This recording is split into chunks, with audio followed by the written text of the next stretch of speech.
Buenas tardes.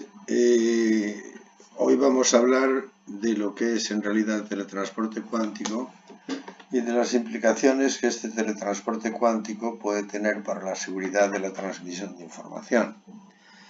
En primer lugar, lo que vamos a hacer es una breve introducción a aspectos fundamentales de mecánica cuántica desde una perspectiva muy sencilla, solamente haciendo hincapié en lo que vamos a necesitar para explicar correctamente el transporte cuántico, el teletransporte cuántico, y sus implicaciones en la seguridad de la transmisión de información.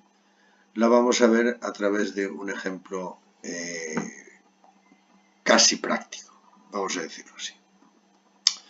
¿Por qué surge el tema de la computación cuántica? La computación cuántica fue propuesta, fue adivinada o digamos concebida por primera vez por Richard Feynman y David Deutsch en el año 1982, no hace tanto tiempo, pero surge como una consecuencia natural de la ley de Moore. La ley de Moore implica que hoy en día hay una cantidad de microprocesadores por placa enormes, de forma que la velocidad en principio de procesamiento de la información se incrementa muchísimo, pero llega un momento que alcanzamos un tamaño de microprocesadores tan pequeño que empiezan a aparecer fenómenos cuánticos. Los fenómenos cuánticos aparecen continuamente, están presentes en todo el mundo. Lo que pasa es que no los percibimos porque se refieren a la física de lo muy pequeño. Y nosotros estamos en un mundo de la física de nuestro tamaño, digamos. Bien, pues como consecuencia de la ley de Moore, vamos a ver una cosa muy sencilla, que es que en la comparación entre los microprocesadores actuales, que son del orden de nanómetros de longitud, de tamaño, el tamaño de los átomos típicos es del orden de los angstroms, pero resulta que los 10 angstroms es un nanómetro. Por lo tanto, estamos a un orden de magnitud de un átomo típico. Y la pregunta es, ¿dónde está el límite de lo cuántico si es que existe? Pues existe en el momento que nos acerquemos cada vez más al tamaño de los angstroms. Estamos ya a un orden de magnitud de tener que diseñar nuestros ordenadores teniendo en cuenta las restricciones que impone la mecánica cuántica. Restricciones que son complicadas, muy complicadas, pero vamos a tratar de verlo de una forma yo creo que bastante ilustrativa. En primer lugar, recordemos las palabras del gran Richard Feynman en su famosa conferencia de Cornell, que hablando de la ciencia, de cómo se construye la ciencia, llegó un momento que tuvo que hablar de mecánica cuántica. Y lo que dijo Richard Feynman es lo siguiente, espero que sepan inglés. No, you're not going to be able to understand it. Se refiere a la mecánica cuántica. You see, my physics students don't understand it either. That is because I don't understand it. Bueno, si Richard Feynman, que era premio Nobel de Física por sus contribuciones a la mecánica cuántica, apaga y vámonos, diremos, no. Sigue Richard Feynman. Nobody does. The theory of quantum electrodynamics describes nature as absurd from the point of view of the common sense, and it agrees fully with experiment. So I hope you can accept nature as she is, absurd. Y esto lo escribía Richard Feynman. Bien, algunos de los efectos que aparecen cuando tratamos un problema desde la perspectiva de la mecánica cuántica es que los electrones, que son lo que realmente conducen la información en forma de bits, pues se escapan de los canales de conducción y se escapan por un efecto bien conocido que es el denominado efecto túnel.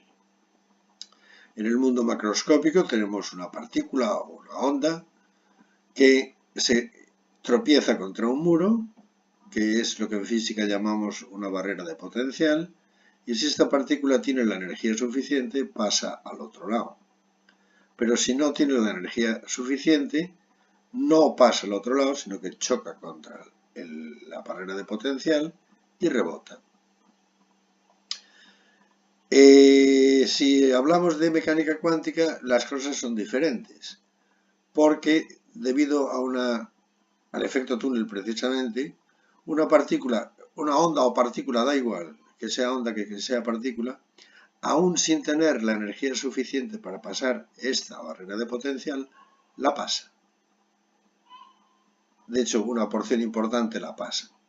Por eso, a los que tengáis niños, yo recomendaría que si los lleváis a un zoo a ver el foso de los tigres, lo llevéis a un foso de tigres macroscópico, porque las barreras del foso de tigres están diseñadas para que el tigre, por muy fuerte que sea, no salte esta barrera de potencial.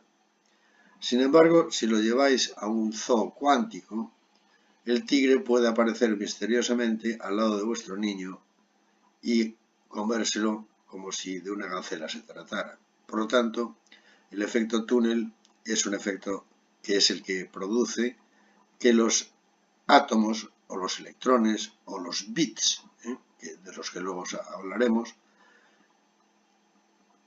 pasen a través de las paredes del conductor que los contiene. Otro efecto importante es la dualidad onda-partícula. La dualidad onda-partícula se manifiesta del siguiente modo. Esta es una preciosa diapositiva que encontré en internet. Suponer que esto es un electrón. Este cilindro es un electrón. Nosotros, desde nuestro mundo macroscópico, no podemos ver los electrones. No los podemos ver. Lo que sí podemos hacer es ver las propiedades de un electrón. Pues bien, si a este electrón lo iluminamos por aquí para averiguar ciertas propiedades, veremos un cuadrado o un rectángulo. Sin embargo, si lo iluminamos por aquí, veremos un círculo. Mucha gente dice que el electrón es al mismo tiempo rectángulo y círculo. No, el electrón es cilindro. Lo que pasa es que el cilindro como tal no lo podemos ver. Lo único que podemos ver es la proyección hacia un sitio o hacia el otro de las propiedades del electrón. Lo que sí podemos decir es que a veces se comporta como partícula y otras como onda. Y de aquí surge precisamente la dualidad onda-corpúsculo.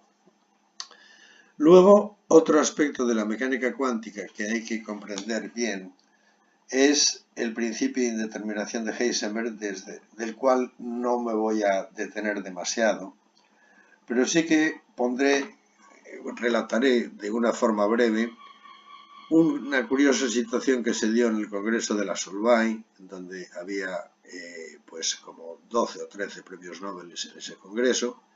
El congreso era de 20 personas. Y lo que seguramente no sepáis es que Einstein, que siempre negó la mecánica cuántica, fue uno de los que primero intuyó la mecánica cuántica. De hecho, a él le dieron el premio Nobel por sus trabajos sobre el efecto fotoeléctrico, que es un proceso, no se lo dieron por la teoría de la relatividad, se lo dieron por el efecto fotoeléctrico, que es un fenómeno absolutamente cuántico. Lo que él no creía era en la incertidumbre que proponía Heisenberg y que demostró Heisenberg en cuanto a la velocidad o cantidad de movimiento y la posición de una partícula. Decía que siempre venía afectada de un error que era la constante de Planck.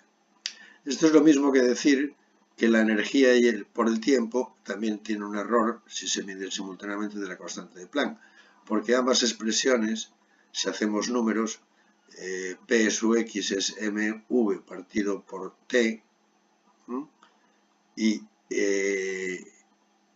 delta x es ml, es L, pero la velocidad es L partido por t, pues entonces es ml2 t menos 1, que es exactamente lo mismo que el incremento de energía por el incremento de tiempo. Por lo tanto, ambas expresiones tienen las mismas características dimensionales, que son ml2 t menos 1. Einstein nunca estuvo convencido de esto y en el Congreso de la Sorbonne pues encontró con Niels Bohr del cual era bastante amigo, le dijo: mira, Niels, acabo de encontrar un ejemplo, es un ejemplo teórico, evidentemente, pero que demuestra bien a las claras que el principio de determinación de nuestro amigo Heisenberg es mentira. Y Einstein le propuso a Bohr el siguiente experimento.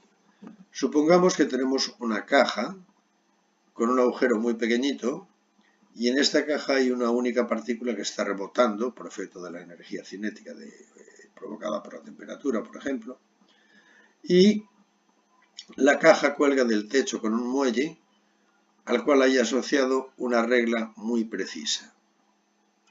Y colgando de la caja hay un reloj, también muy preciso. Llega un momento en que la partícula por casualidad sale de la caja. Entonces la caja pesa menos, el muelle se contrae, eso lo podemos medir con la regla y al mismo tiempo sabemos cuándo por el reloj. Con lo cual Einstein le dijo a Bohr que este experimento, aparentemente sin fisuras, contradecía la indeterminación de Heisenberg. Niels Bohr, cuando entendió el ejemplo perfectamente, no tuvo más remedio que callarse, pero él no estaba convencido de que Einstein tuviera razón. Y pasó la noche en vela tratando de demostrar por qué Einstein no tenía razón y al final encontró la solución en la propia teoría de la relatividad de Einstein. Al día siguiente, Niels Bohr buscó a Einstein y le dijo: mira, Einstein o Alberto, resulta que efectivamente nosotros sabemos que la partícula sale porque el muelle se encoge, pero tú con tu teoría de la relatividad demostraste que cuando hay una separación del centro de gravedad, del centro del campo de fuerzas central, lo que llamamos gravedad, cuanto más altos estamos, el tiempo discurre más lento. Por lo tanto, si el muelle se acorta, la validez de la medida del tiempo no es exacta. Einstein se quedó sorprendido y dijo: vamos a hacer números. Hicieron números y salió exactamente la constante de Planck, H, a la que me refería antes. Y Einstein nunca se recuperó de este golpe. Nunca. Bueno, vamos ahora a hablar de cuestiones relacionadas con la charla que nos ha traído aquí. Y vamos a ir hacia un nuevo concepto de bit, porque es lo que vamos a teletransportar. Un bit es una unidad de información que puede tomar uno cualquiera de estos dos valores, 0 o 1. Es decir, está definido, la base canónica es 0, 1, que son todos los elementos de construcción de palabras más complejas. Bien, esto es una visión un poco estática del problema. Y a mí lo que me interesa es ver el problema desde una perspectiva más dinámica. Esto enlaza con la terrible notación de la mecánica cuántica, que es la notación de Dirac, que está basada toda en Bras y en Ketz, pero vamos a ver que no hay ningún misterio en un Bra y un Ketz, y que lo vamos a entender perfectamente. La pregunta es: ¿cuál es la tabla de verdad de un bit? ¿Tiene sentido esta pregunta? No, por definición, bit 0 le asignamos a un valor falso, el bit 1 le asignamos a un valor verdadero, y el valor del bit nos informa sobre el estado de algo según una lógica binaria y por lo tanto discreta. Pero vamos a imaginar que, los bits se construyen, por ejemplo, por tensiones, por voltajes. Si está a 0, un determinado circuito es un bit 0, y si está a 5 voltios, o 10 voltios, o 15 voltios, o lo que sea, está a 1. Vamos a imaginarnos un circuito eléctrico de esta forma. Aquí tenemos la fuente de alimentación, que está abierta, por lo tanto el circuito está abierto, y en teoría la corriente debería circular en este sentido. Aquí colocamos una bombilla para saber si el circuito está abierto o cerrado, y como el circuito está abierto, la bombilla está triste, porque no recibe comidita. El truco es colocar dos puntos a ambos lados de la bombilla. Tenemos el punto A y el punto B. Obviamente, si por A no pasa corriente, por B tampoco pasa corriente. Si ahora cerramos el circuito, se produce la corriente eléctrica que ilumina la bombilla. Pero esa corriente eléctrica antes pasa por A y después pasa por B. Es decir, que si pasa por A, también pasa por B. Si llevamos esto a una descripción matricial muy fácil, la carota triste es un bit 0, no circula corriente. La carota contenta es un bit 1, donde sí circula corriente. Y si la corriente va de A a B, imaginemos que tenemos las dos posibles situaciones, A igual a 0, A igual a 1, y B igual a 0 y B igual a 1. Como es el mismo circuito, si A es igual a 0, B es igual a 0. Luego el cruce A0, B0 es cierto y equivale a un bit 1. Si A igual a 0 es igual, lo comparamos con B igual a 1, esto es falso y a esto le asignamos el valor 0. Por el contrario, si A es igual a 1 y B igual a 0, esto es falso, no puede darse nunca. Y si A es igual a 1, B es igual a 1, es cierto, porque es la situación que ocurre. Pues de aquí, de este ejemplo tan sencillo, sacamos la notación bracket de Dirac. Si dividimos esto por la mitad, resulta que el ket famoso de Dirac, que es esta barrita con este angulito, no es más que la matriz columna de A igual a 0. Es 1, 0. Y el ket 1, que es cuando el circuito está on, es A1, B1. Por lo tanto, el ket 1 será 0, 1. Los duales del ket son lo que se llaman bra, que son, en vez de la matriz columna, la matriz fila. Y la notación conjunta se llama la notación bracket. Lógica. Bracket quiere decir corchete. Si ponemos un bra delante de un ket, tenemos angulito 0 barra 0 angulito. Entonces, un bit 0 puede representarse como una matriz columna llamada ket 0, que se representa, como he dicho. Y un bit 1 puede representarse como una matriz columna que se llama ket 1 y que se representa de la forma que decía Dirac.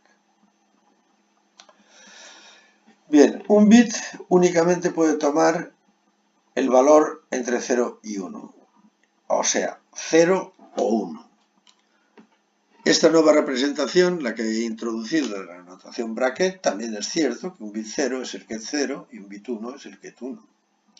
Pero ahora vamos a generalizar un poco el concepto de bit.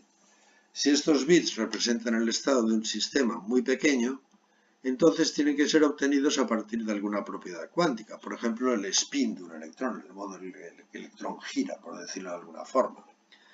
Y en este caso se denominan qubits y tienen propiedades cuánticas, precisamente por el tamaño correspondiente.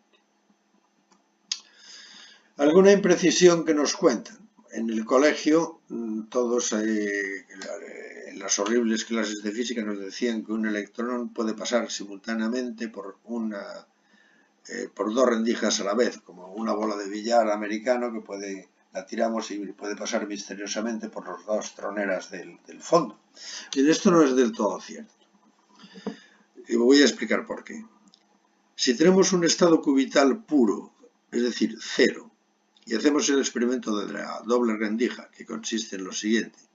Tenemos aquí una pared con una rendija muy pequeña y aquí otra pared con dos agujeritos también pequeñitos y metemos un campo magnético en la dirección correspondiente.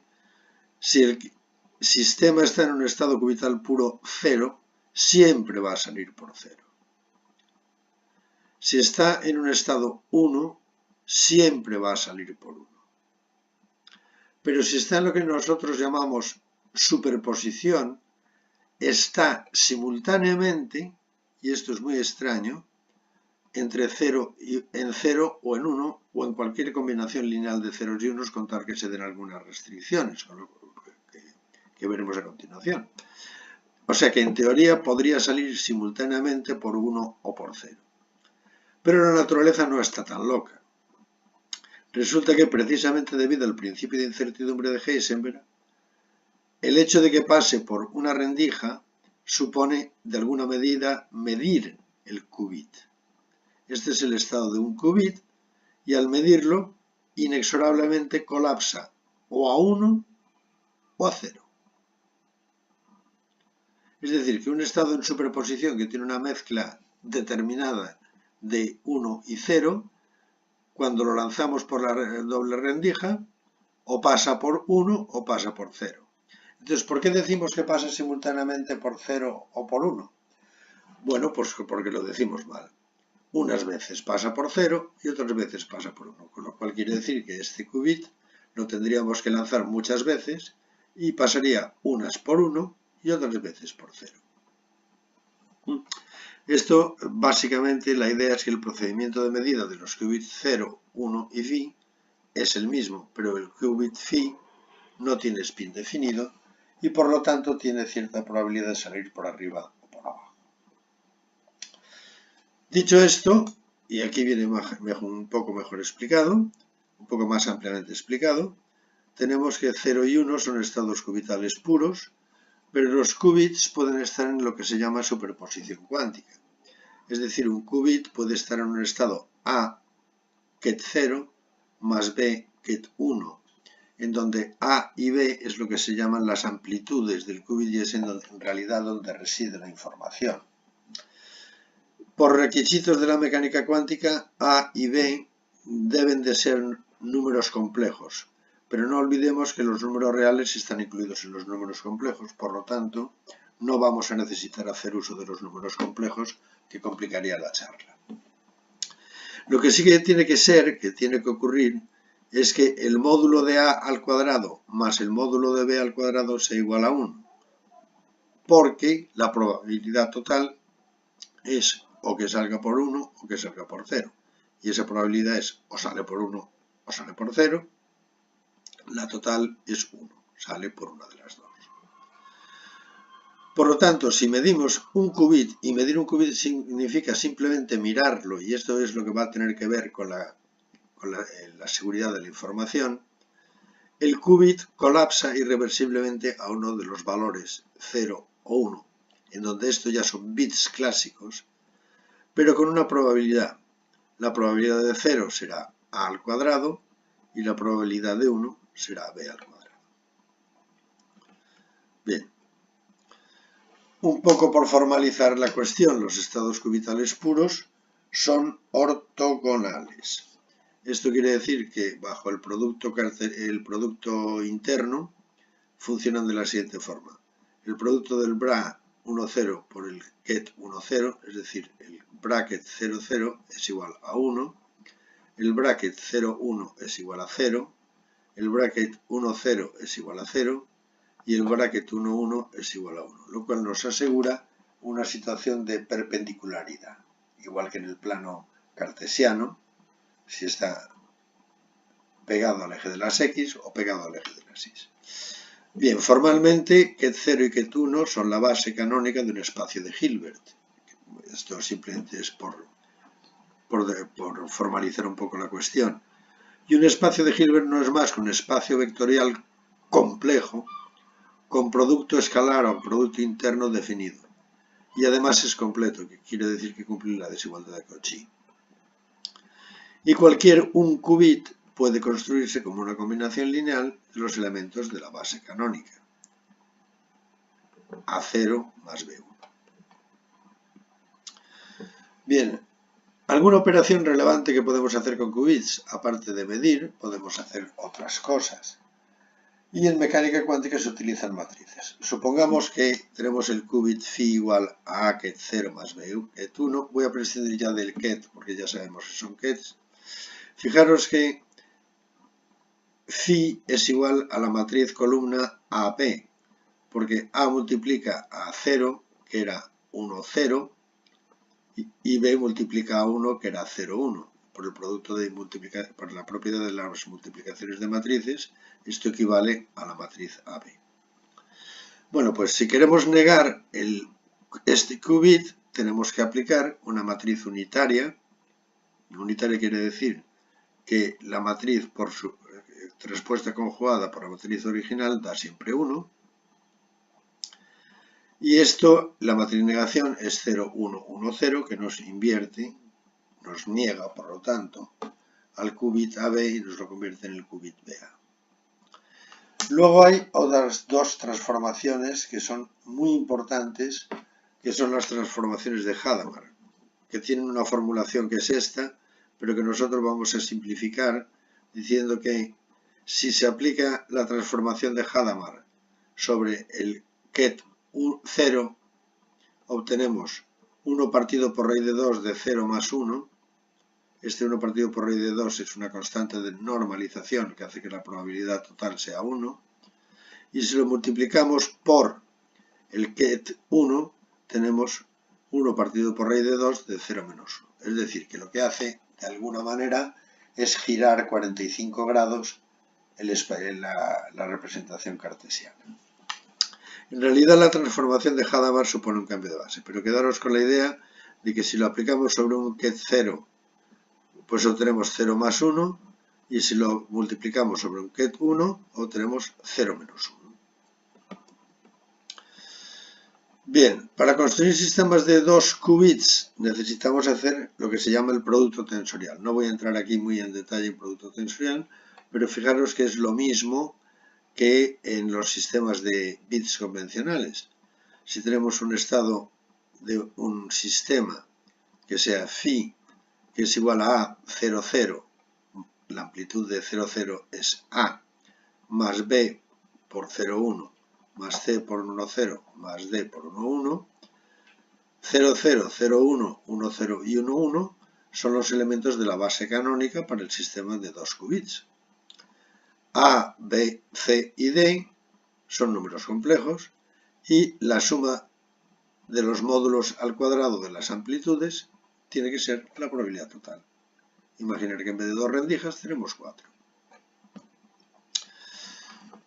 Otro concepto muy importante es el concepto de entrelazamiento cuántico, y este va a ser fundamental para la seguridad de la información, de la transmisión de la información. Voy a leer textualmente y si hay alguna pregunta, pues me la podéis hacer.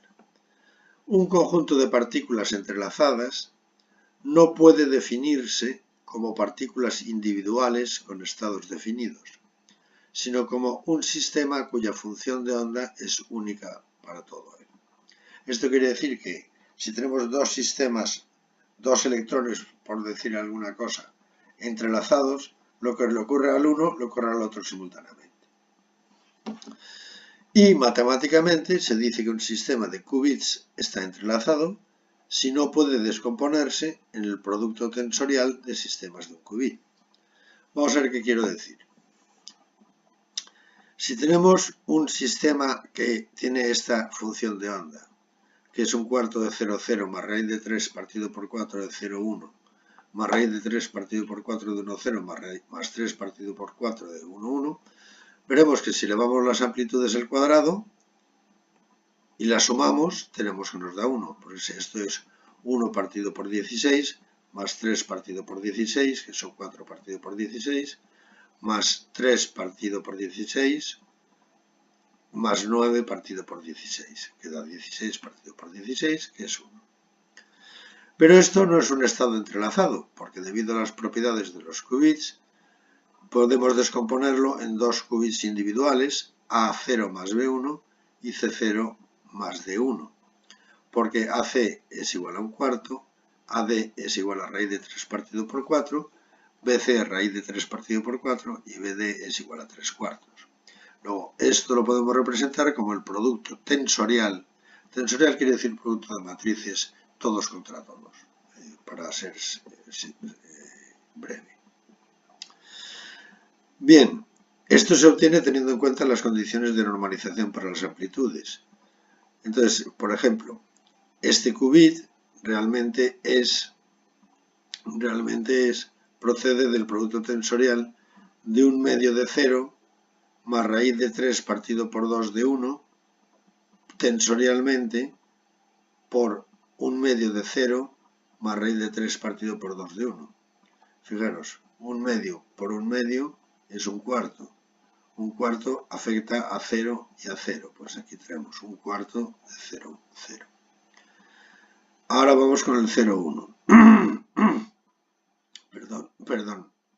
Un medio de 0 por raíz de 3 partido por 2 de 1 será raíz de 3 partido por 4 de 0, 1, que es esto. Y así sucesivamente construimos el 2 qubit. Pero hay sistemas que no se pueden representar como el producto individual de qubits y estos sistemas se dice que están entrelazados. Por ejemplo, si tenemos el sistema descrito por la función de onda 1 partido por raíz de 3 de 0, 0, más 1 partido por raíz de 3 de 0, 1, más 1 partido por raíz de 3 de 1, 0, este sistema está entrelazado porque no se puede expresar como producto tensorial de dos qubits individuales. El sistema de ecuaciones que resulta de aplicar las condiciones de normalización no tiene solución. Y esto va a ser primordial para la seguridad de la información. Luego vamos a ver una cosa que tiene que ver más bien con la computación reversible que con la computación cuántica, pero luego lo vamos a traducir a la computación cuántica. Y es una puerta lógica que es muy interesante, es reversible, quiere decir que a partir de la información de salida podemos reconstruir la información de entrada, cosa que no podemos hacer con una puerta, por ejemplo, AND, que tiene dos entradas y una sola salida.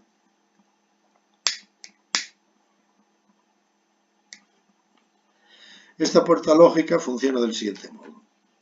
Tiene una línea de control, que es la línea AA', y una línea controlada, que es la línea BB'.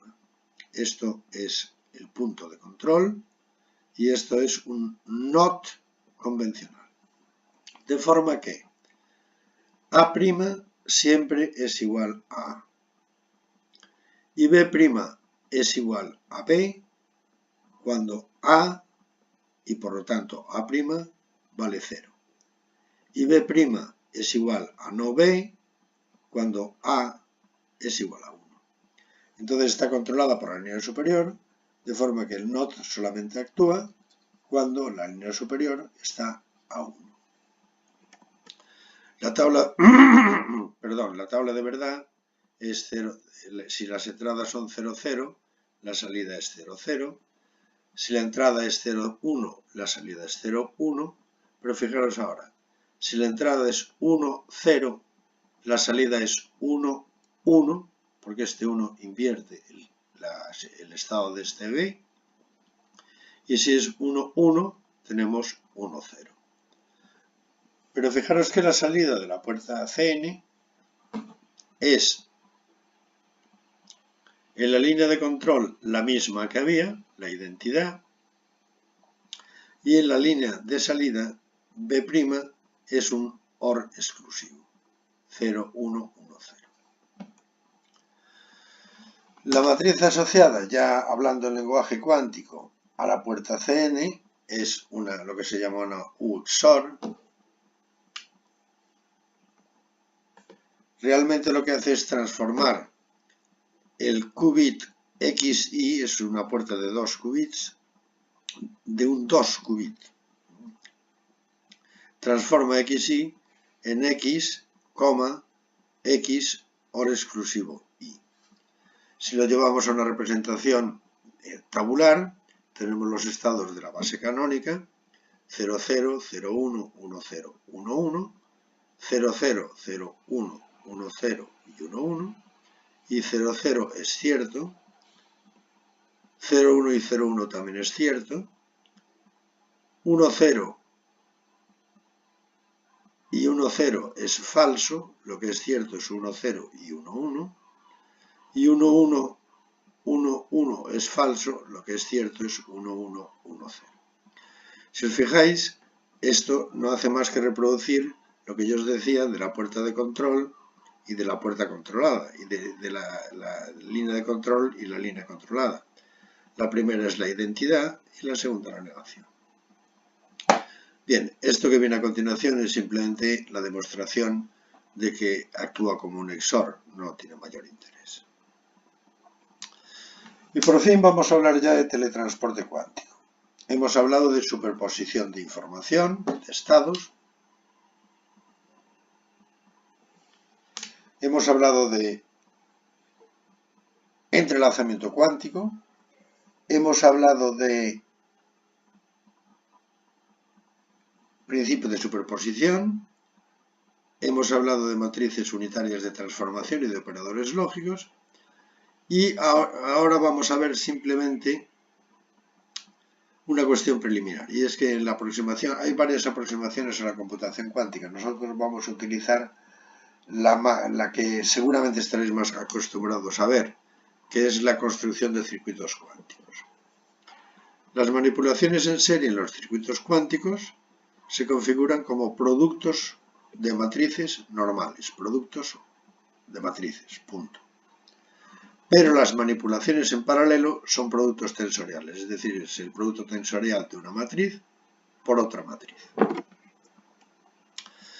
Vamos a plantearnos el problema de la transmisión de información y vamos a centrarnos en un juego. Este es un ejemplo que, bueno, os construí para aliviar un poco la densidad de la charla, la posible densidad de la charla. Vamos a situarnos en una cuestión de espionaje, en la cual hay dos países implicados. Uno que vamos a llamar Tontolandia, que tiene importantes secretos, y otro que se llama Caradulandia, que quiere robar los secretos de Tontolandia. Entonces, en Caradulandia aparecen agentes espías involucrados, que van a ser dos. Mr. Bad es el que va a robar el secreto de Tontolandia y Mr. Worst se va a quedar en la embajada de Caradulandia para recuperar la información que ha conseguido su colega Mr. Bad. Pero Mr. Bad y Mr. Worst están cada uno en un sitio. Mr. Bad está en el sitio donde está la información y Worst está en la embajada de Caradulandia, donde va a recibir esa información, pero lo va a hacer cuánticamente. Mr. Bad y Mr. Worst deciden que el secreto robado debe transmitirse encriptado de una forma inaccesible. Entonces, como saben, son agentes superentrenados, piensan en cuantificarlo, en codificarlo de una manera cuántica. De forma que, si la transmisión es interceptada por el principio de indeterminación de Heisenberg, se destruye de forma irreversible. Por lo tanto, así se aseguran que el mensaje o llega o no llega, pero si llega es el mensaje que no ha sido interceptado. ¿Se entiende lo que quiero decir? Puede que si los de Tontolandia interceptan el mensaje, simplemente desaparece y Bad tiene que volver a empezar. Pero si llega a Worst es porque no ha sido interceptado, lo cual es fundamental en problemas de banca, por ejemplo, en donde hay problemas con la transmisión de claves. Bueno, piensan en una clave y en un decodificador. Finalmente, Bad se va a Tontolandia a robar el secreto y Worst se va a la embajada de Caradulandia a esperar una llamada telefónica. De forma que Bad y Worst están físicamente separados. Bien, la clave es lo que se llama un estado de Bell. Puede ser esta o puede ser otra, pero vamos a elegir esta porque es la que se utiliza clásicamente para explicar el teletransporte cuántico. Fijaros que esta clave es una clave que forma un estado entrelazado. 1 partido por raíz de 2, que es la condición de la normalización, por el 2 qubit 00 más 1, 1. Esto no se puede dividir en qubits por separado, pero sí que se puede romper la clave en dos mitades. De forma que cuando roba el mensaje, se pondrá en contacto con Worst vía telefónica, es decir, por una vía convencional, y le dirá simplemente 2 bits convencionales. El mensaje robado es 00. El mensaje es 01.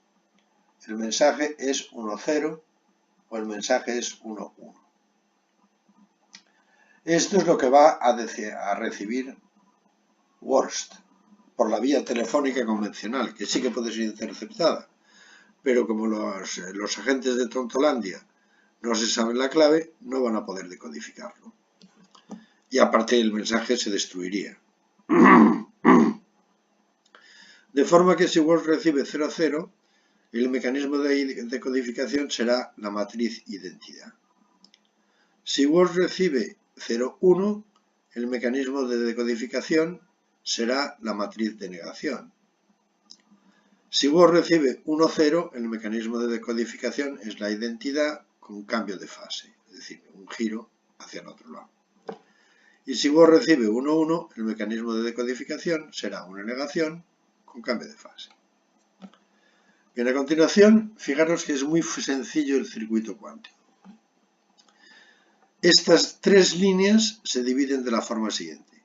Las dos primeras son para el que roba el mensaje y la tercera es para Worst, que es el que recibe el mensaje por vía telefónica. Estos son dos medidores. ¿De acuerdo? El secreto es que la clave, una vez establecida y establecidos los mecanismos de decodificación que lo hacen en alto secreto, pues dividen la clave en dos partes.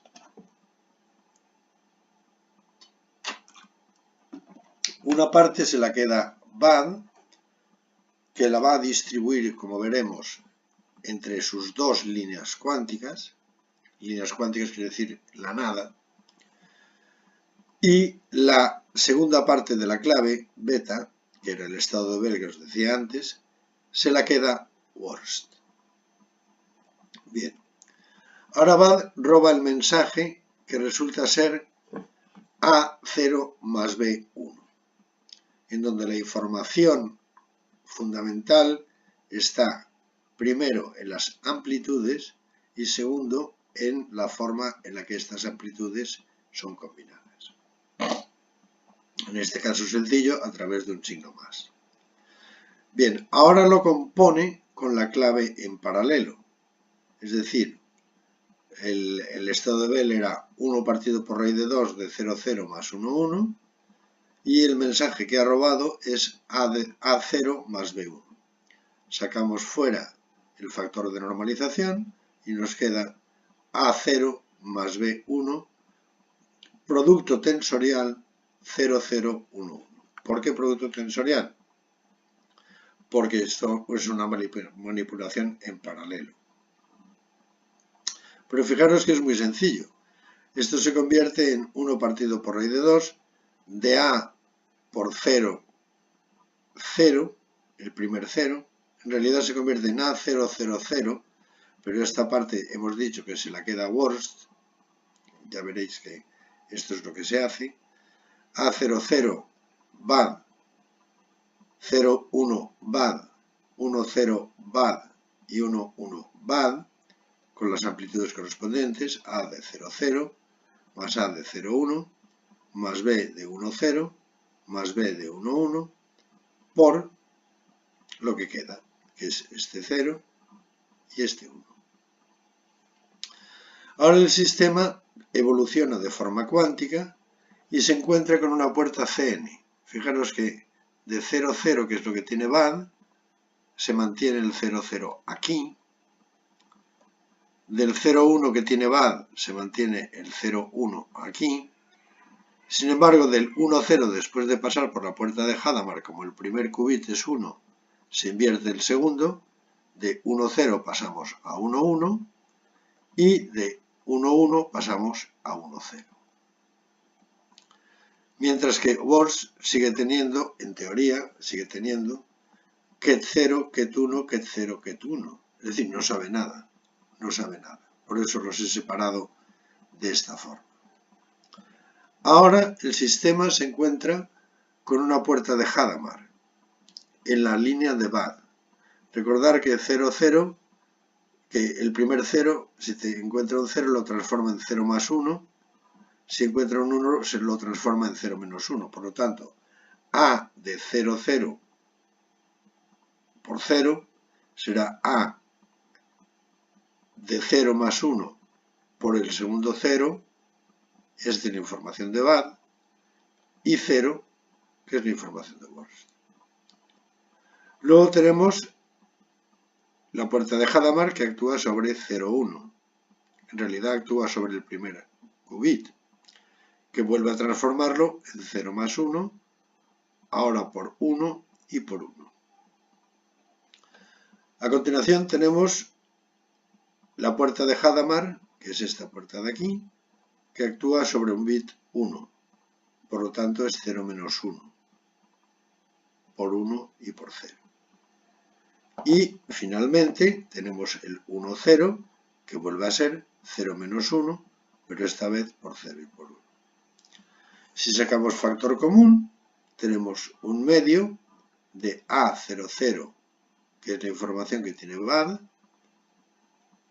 por 0, que es la información que tiene worst, A por 1, 0, que es la información de bad,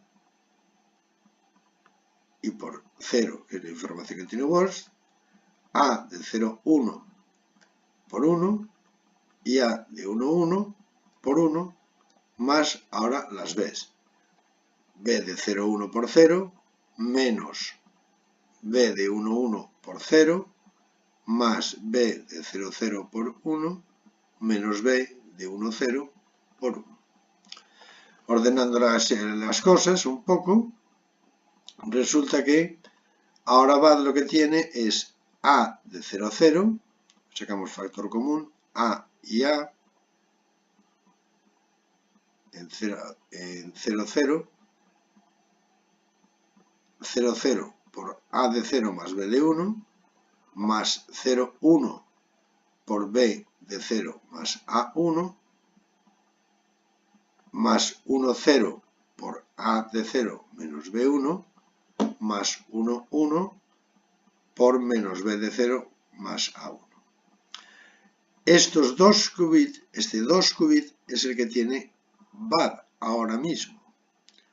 Sin embargo, worst tiene una mezcla de información, un qubit en el estado de superposición, que está formado por A más B, B más A menos B más A. Es decir, que no sabe nada.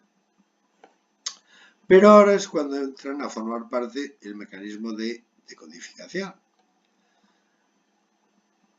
Worst ha recibido cuánticamente esta información, pero no sabe nada porque tiene todas las posibilidades.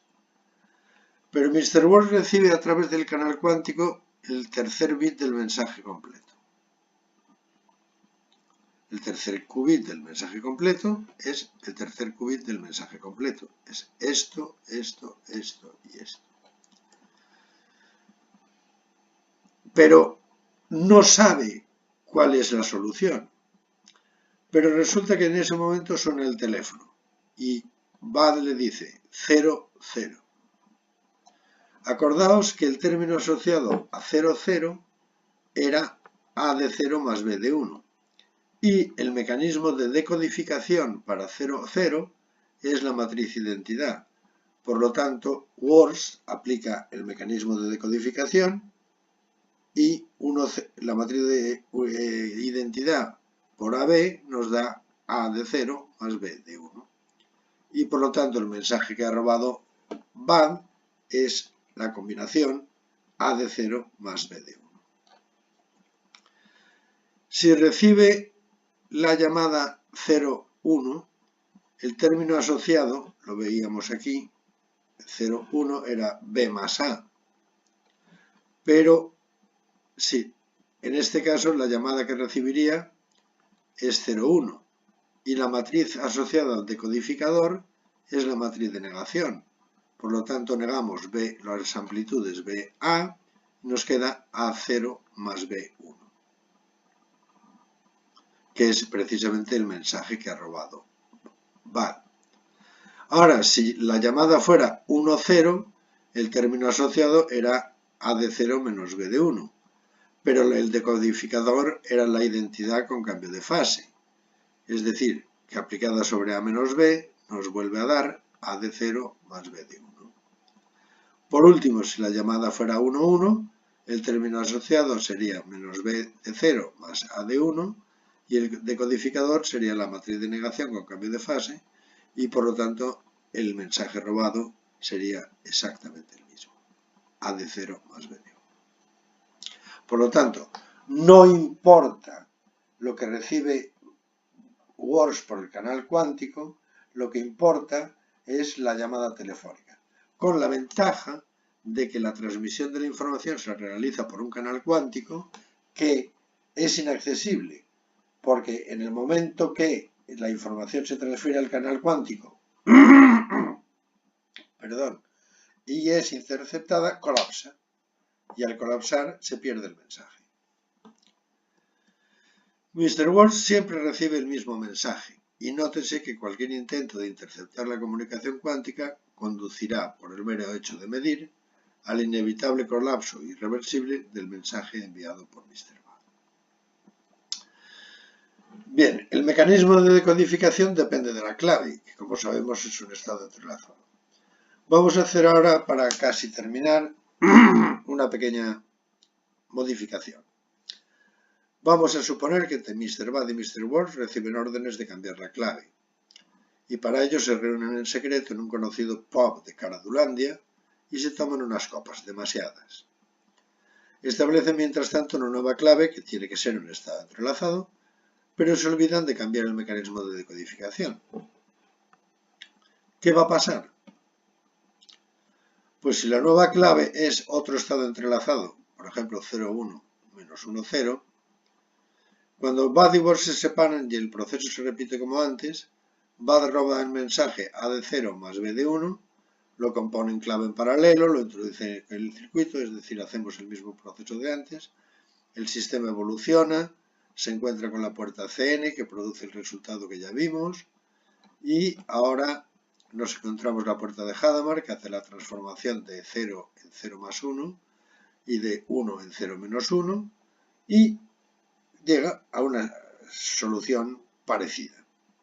Pero como se han olvidado de cambiar la clave, ahora Mr. Wors recibe a través del canal cuántico el tercer qubit del mensaje completo, pero cuando recibe la llamada 00, resulta que en vez de dar A más B, da menos B más A.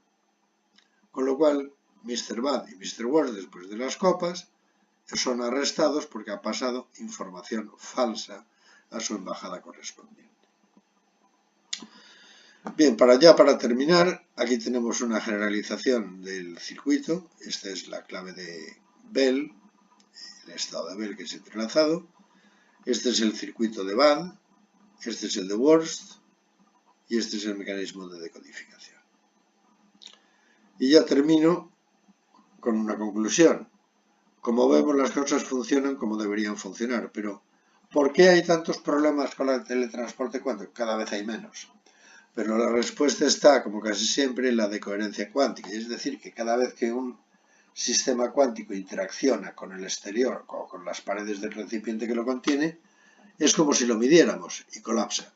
Por lo tanto, la transmisión tiene que efectuarse muy rápidamente, porque si no, el sistema se colapsaría por sí mismo. En cualquier caso, este tema ya está prácticamente resuelto, en principio. De hecho, en la isla de Tenerife se teletransportó la información de un electrón en una longitud de 120 kilómetros y los chinos el año pasado teletransportaron la información de un átomo desde 10.000 metros de altura desde un satélite a la Tierra. En cualquier caso, no hay nada especialmente misterioso en el teletransporte cuántico, aunque, desde luego, y hasta donde yo sé, No se trata de enviar a Mr. Spock a darse un garbeo cuántico por el universo, sino que solo se teletransporta información. Se trata más bien de ser de una cuestión de espías, y si hemos sido capaces de llegar hasta aquí, no tendremos mayores dificultades en comprender de qué va esto. Tan solo hay que tener en cuenta que el teletransporte cuántico es una consecuencia directa de los estados entrelazados, es decir, aquellos que no se pueden descomponer en estados simples. Y para terminar, una pequeña broma, un consejo de Feynman. Yo le digo a Feynman, de acuerdo, no he sido el primero, pero por lo menos lo entiendo. Y Feynman me contesta, pero no te olvides, More, de que las matemáticas son la física, lo que la masturbación al sexo, en cualquier caso, necesarios. Y con esto termino la charla. Muchas gracias.